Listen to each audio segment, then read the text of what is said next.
Bonjour, chers bien-aimés de Dieu.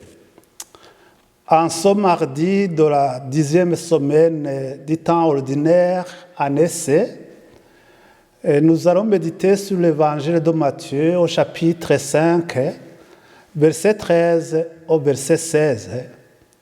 Le chapitre dans lequel Jésus nous dit « Vous êtes le sel de la terre, vous êtes la lumière du monde. »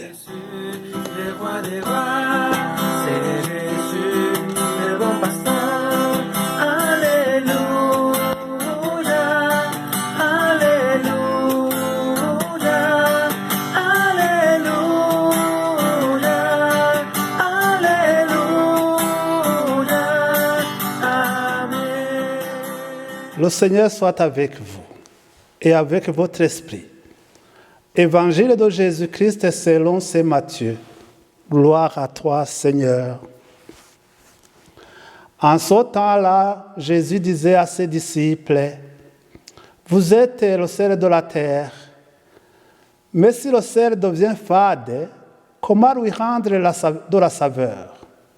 Ils ne vont plus rien. On le rejette dehors et il est piétiné par les gens. Vous êtes la lumière du monde. Une ville située sur une montagne ne peut être cachée.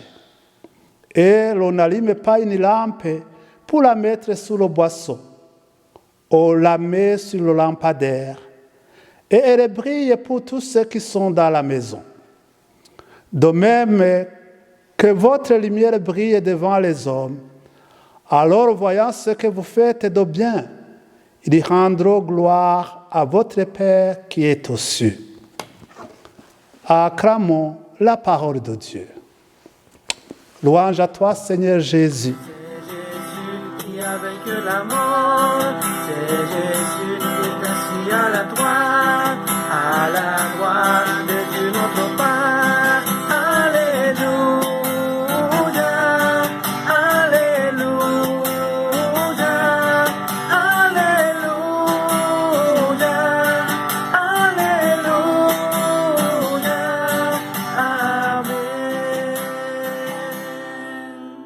Chers bien-aimés de Dieu, et pour bien comprendre ces paroles de l'évangile de Matthieu, situons-le d'abord dans son contexte.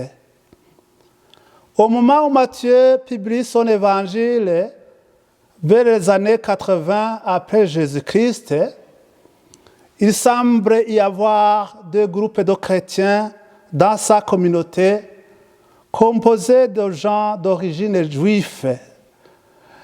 Et parmi eux, il y avait un groupe qui posait problème.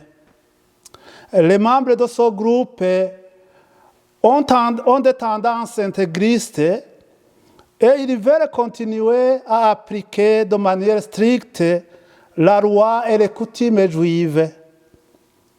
Et à l'opposé, il y a un groupe composé de gens qui ont perdu leur élan initial, ce qu'on peut appeler les tièdes.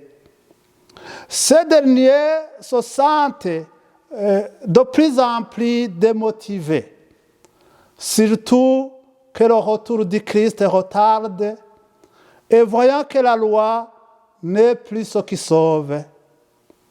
Ils ont donc perdu le point de repère et ont tendance à ne plus avoir de guide de conduite. Et c'est surtout à ceci que Matthieu s'adressa d'abord avant de donner le détail de l'enseignement de Jésus sur l'agir chrétien, afin de leur montrer son importance. Et le premier point est d'affirmer que l'agir chrétien joue un rôle essentiel dans l'identité chrétienne. Tout comme on reconnaît l'importance du sel sur sa capacité de saler les aliments, ainsi le chrétien ou la chrétienne, s'il perd son identité, il n'a plus de place. tout comme le sel qui a perdu ses propriétés et qu'on jette dehors. Et deuxièmement, il affirme que l'agir chrétien joue le rôle de la lumière dans notre monde. Mais pour jouer ce rôle, il ne doit pas passer inaperçu.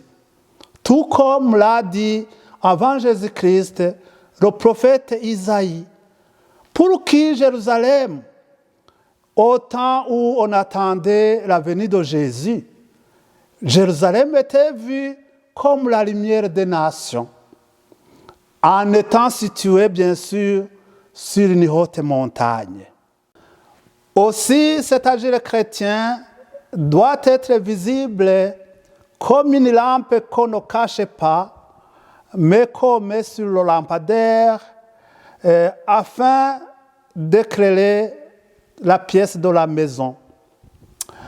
L'évangile dont Matthieu que nous avons lu aujourd'hui exhorte donc les chrétiens démotivés et déboussolés d'hier comme ceux d'aujourd'hui à rendre visibles leurs bonnes actions, non pas pour faire leur autopromotion, mais pour faire découvrir au monde qui est le vrai Dieu. Appliquer de manière concrète dans notre vie quotidienne et dans notre société actuelle, cet évangile invite aux chrétiens et aux chrétiennes d'agir de manière positive pour faire reculer le mal dans la société où ils vivent. Ainsi donc, nous devons réagir contre les injustices si elles existent là où nous vivons.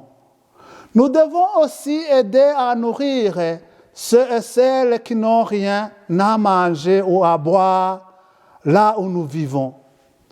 Et nous devons soutenir les veuves et les orphelins, militer pour la paix dans le monde, etc. Et tout cela nous montre, mes chers amis, que le témoignage du chrétien ou de la chrétienne est très important dans notre monde. Et comme l'a dit le pape Paul VI, le monde d'aujourd'hui a plus besoin de témoins que de maîtres.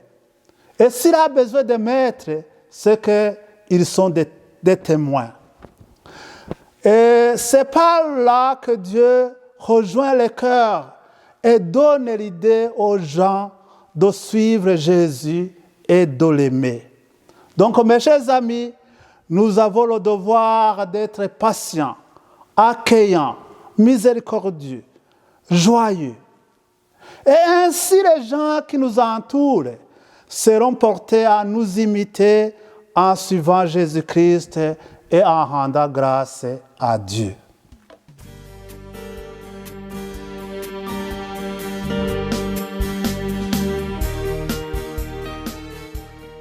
Seigneur Esprit Saint que nous avons reçu à la Pentecôte, apprends-nous comment professer notre foi, faire don de notre amour et communiquer notre espérance. Fais de nous le peuple de béatitude, pour que nous soyons le sel de cette terre et la lumière du monde qui a tant besoin de ta grâce qui sauve. Amen. Et je vous bénis au nom du Père et du Fils et du Saint-Esprit. Amen. Au revoir, à la prochaine.